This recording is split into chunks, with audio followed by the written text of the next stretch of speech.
How do you think President Obama is doing, Senator Bond? I'm concerned that his programs, he got people energized with his promise.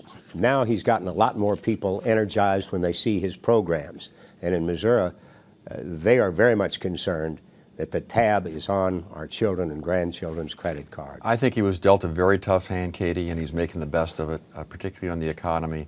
The one concern I would have is that I think, and understandably so, many of his advisors are very idealistic people, and there were some things that they wanted to do that had been 50 or 60 years in the waiting. That's a good thing, but maybe they tried to deal, rather than playing the hand of the cards they were dealt, they wanted to play the hand of cards they wish they'd been dealt. Maybe they overreached and overreached their mandate a little bit, and part of that is going to be reflected in the polls this fall. So well-intended, right ideals, but in a very, healthcare is a perfect example.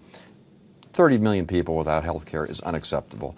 Insurance reform had to be done, but passing a huge new entitlement and $1 trillion spending program at a time when the deficit's very high and middle-class voters are concerned about their economic well-being, that's tough. It's just very tough to sustain that in that kind of environment. But they thought this was the only opening they may have. Right. Been waiting 60 years, may not come around again, so let's do it and hope for the best. And unfortunately, it's turned out to be very difficult.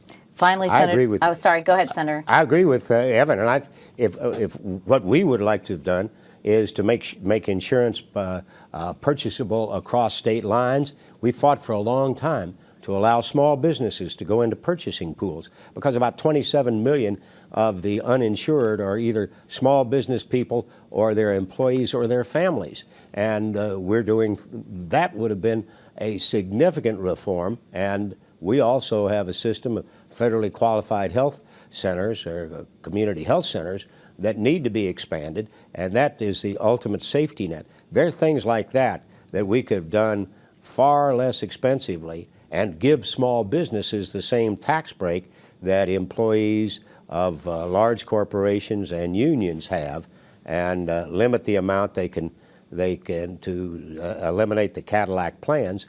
That would have made a real difference.